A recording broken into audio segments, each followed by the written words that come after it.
Muy buenas tardes, tengan apreciables alumnas y alumnos. Los saludo con el gusto de siempre, la doctora María Catalina, y en esta ocasión nos corresponde llevar a cabo la disertación de nuestra tercer cápsula informativa. En ella vamos a abordar previamente quiénes son los sujetos que se encuentran obligados o involucrados a proporcionar alimento. Y para ello, primeramente, pues tenemos que remontarnos a identificar que si bien es cierto, tanto nuestra reglamentación jurídica nos hace referencia a que existen las figuras jurídicas denominadas deudor alimentario y el acreedor, ¿verdad? Una persona que se encuentra obligado a proporcionar alimentos y por alimentos, como ya identificamos dentro de nuestras cápsulas anteriores, estamos hablando no únicamente lo inherente de manera específica a la comida, sino también todo aquello que de manera integral va a incidir para que exista un correcto desarrollo del individuo, ¿verdad? Inculcando también todas aquellas referencias que van a hacer énfasis en educación, en cultura, en gastos médicos, en una adecuada también salud mental, etcétera, ¿no? Todo esto, repito, que de manera integral, pues ayuda a tener una vida digna. Y en ese sentido, vemos pues que también la obligatoriedad recae en las personas que tienen esta relación, ya sea consanguínea o en su defecto, aquella que surge por algún vínculo familiar. En este sentido, vemos pues que los acreedores y los deudores alimentarios, primeramente se reconoce este vínculo a partir de los cónyuges, ¿verdad? Y por ese sentido vemos que la ley determina cuándo subsiste o en su defecto cuándo termina la obligación en caso de que exista alguna separación, de que exista algún divorcio, en este caso, para que luego entonces pueda determinar en el supuesto, ¿no? Que alguno de los cónyuges no trabaje o que se encuentre imposibilitado o que haya dependido económicamente durante todo el tiempo que vivieron en matrimonio de la anterior pareja y que por tanto corresponda por el mismo tiempo proporcional a otorgar los alimentos y demás. Entonces, repito, existen estas circunstancias especiales donde la autoridad determinará cuál va a ser el porcentaje o el monto en este caso que uno de los cónyuges otorgará al otro, ¿verdad? Los concubinos se encuentran obligados también en los mismos términos, por eso se dice que va a existir esta responsabilidad de unos hacia otros. También vemos que existe esta obligatoriedad en este caso de los padres, ya que los padres están obligados a dar alimento a los hijos, ¿no? En este caso vemos cuando se ejerce, por ejemplo, los hijos tienen una minoría de edad, o por el contrario, cuando también ya tienen la mayoría de edad, pero continúan estudiando, cuando el grado de estudios va acorde a la edad, etcétera, ¿no? Entonces vemos pues que también existe esta obligatoriedad cuando en este caso los hijos, bueno, pues también se encuentran imposibilitados para continuar o para poder realizar alguna actividad o algún trabajo, cuando tienen algún tipo de discapacidad, etcétera, ¿no? Entonces vemos que hay circunstancias pues muy particulares en donde con independencia de la edad también son dependientes económicos, ¿verdad? A falta de alguna imposibilidad de los padres, bueno, la obligación pues debe ser cumplida por los demás ascendientes, ya sea tanto por la línea del padre o de la madre, que estén más cercanos a ellos dependiendo el grado, ¿verdad? En el mismo sentido, bueno, pues también vemos que los hijos también estamos obligados a otorgar alimento a los padres. Esto en el supuesto también cuando ellos no puedan hacerse valer o satisfacer sus necesidades por sí mismos. Y en el mismo caso, a falta o por imposibilidad de los hijos, bueno, la obligación corresponde a los descendientes más cercanos dependiendo de los grados de parentesco consanguíneo.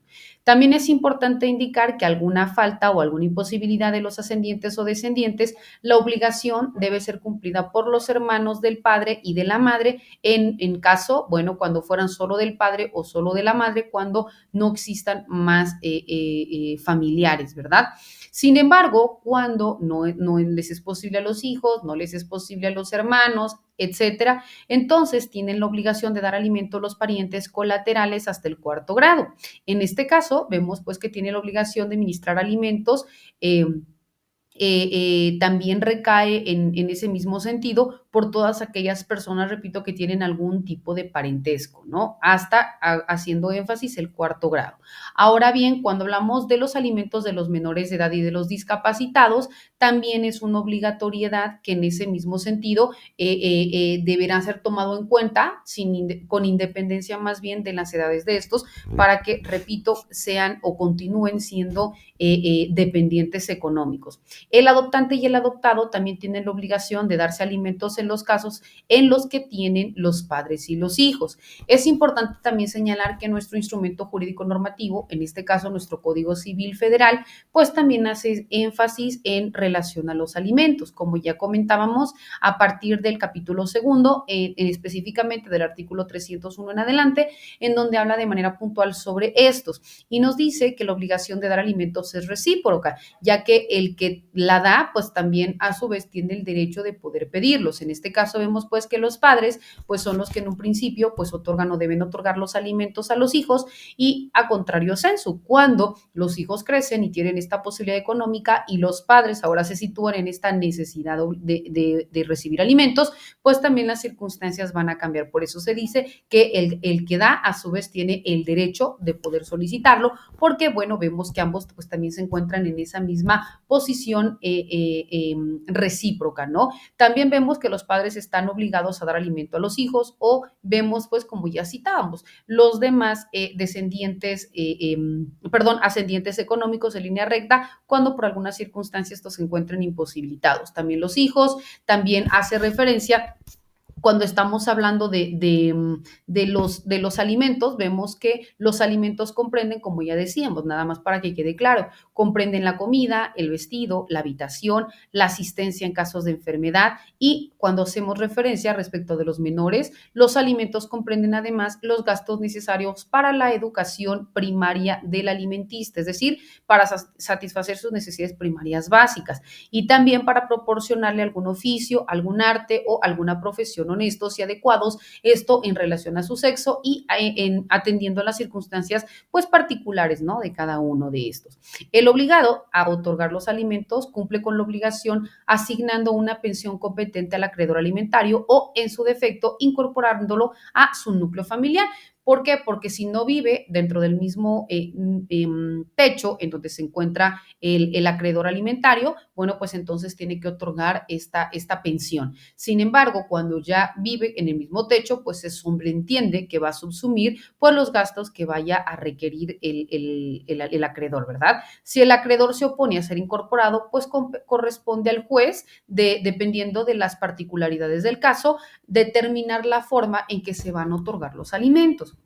Vemos que el deudor alimentista no podrá pedir que se incorpore a su familia el que debe recibir los alimentos cuando se trate de un cónyuge que recibe alimentos de otro y cuando hay algún inconveniente legal para su reincorporación o su incorporación, por ejemplo, que haya ocasionado o que haya existido alguna violencia o alguna circunstancia que pueda generar alguna cuestión de vulneración al menor o que esto perjudique su sano crecimiento. Entonces, bueno, pues se tiene que hacer valer, se tiene que realizar todas estas validaciones de actos o de información que se esté determinando para que en ese mismo sentido, bueno, pues el juez opte por lo que sea más favorable para el menor, tomando en cuenta el interés superior de este, ¿no? Bueno, vemos pues apreciables alumnas y alumnos que estos y otros temas son los que de manera pues muy específica vamos a continuar disertando en nuestras subsecuentes cápsulas informativas